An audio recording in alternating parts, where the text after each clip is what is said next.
You're listening to Fight Knows About Everything, a Night Shift Radio original. For more information, visit nightshiftradio.com.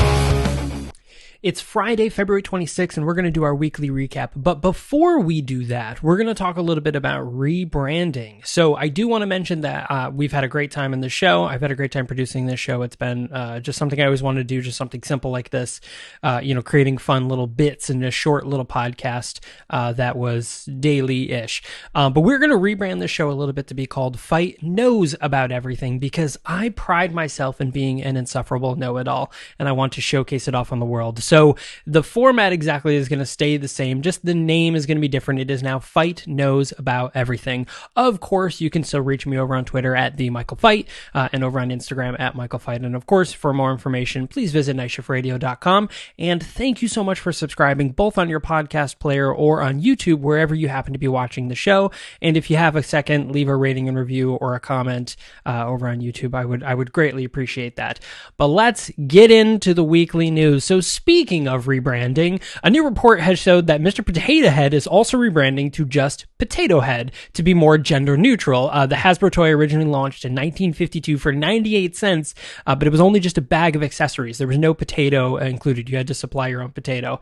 But now it will come with both sets of gendered accessories instead of being separated to two different toys, allowing kids to dress them. However, so if you wanted to create same-sex parents, or maybe a single, one or the other, or like the Mr. Potato Head that wears earrings, or Mrs. Potato Head that wears pants, or whatever it may be, this gives you that option. Of course, this comes with outcries from conservative and right-wing groups that have labeled this as over-the-top SJW nonsense, as they do, but Hasbro assures us you can still call Mr. Potato Head by their original name, Ted Cruz. Now, I wrote this joke yesterday. However, news did break shortly after that this is not the case. They are not renaming Mr. Potato Head to be just Potato Head. They are instead, in fact, just naming the entire brand as an umbrella, Potato Head.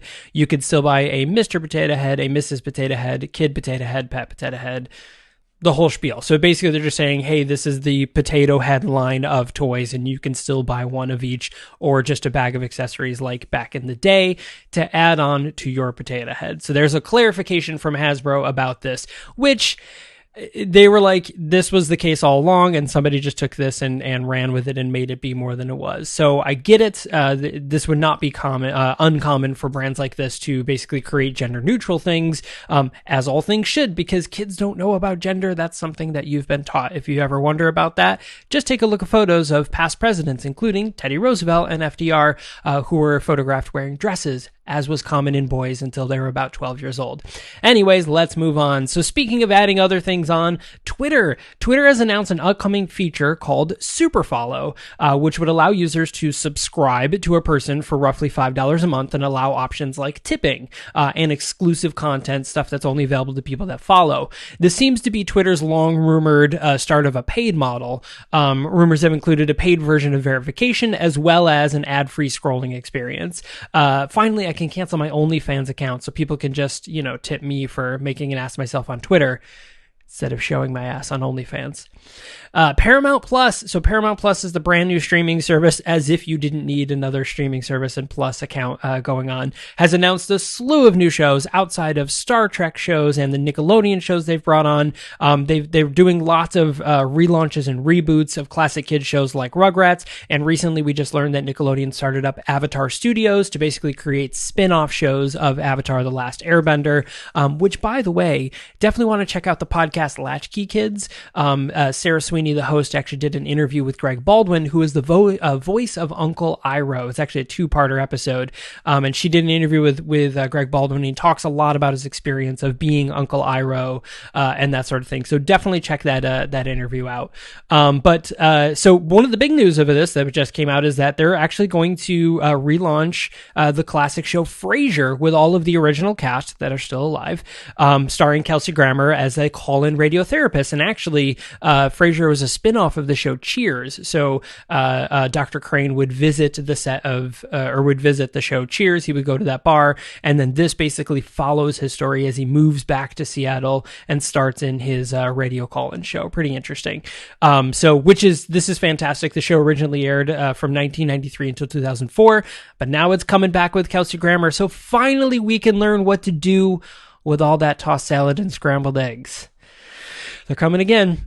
So Fry's Electronics, the big box retailer that has announced that they're closing all of their stores, much to the dismay of every 20-year-old dude who thought they were going to be a good first date. Listen, Kyle, no one wants to go to Fry's and see the latest resolution on a TV. That is not a first date. That is not. Cut it out. Stop it.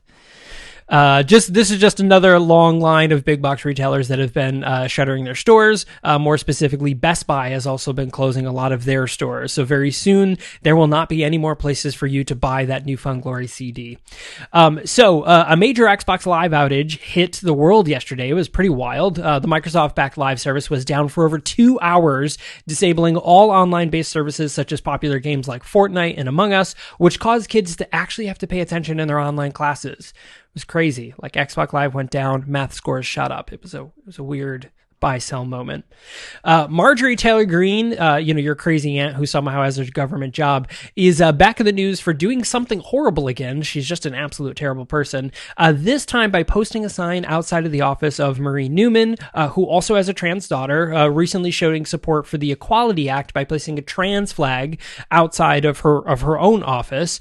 Greene responded by putting a sign up saying there are only two genders, male and female, trust the science, like a horrible person does. And Greene claims, this is an actual quote, by the way, Greene claims that not being able to discriminate against trans people is disgusting and immoral. Yeah. Greene has been stripped of all of her committee assignments after showing support for QAnon and harassing school shooting survivors. I wish there was more of a punchline here, but she's just a terrible person. She is a terrible person, and I hope she gets expelled from the planet. So anyways, those are the news for the week. Again, thank you very much for listening, and thank you very much for subscribing. For more information, visit nightshiftradio.com, and we will see you on Monday.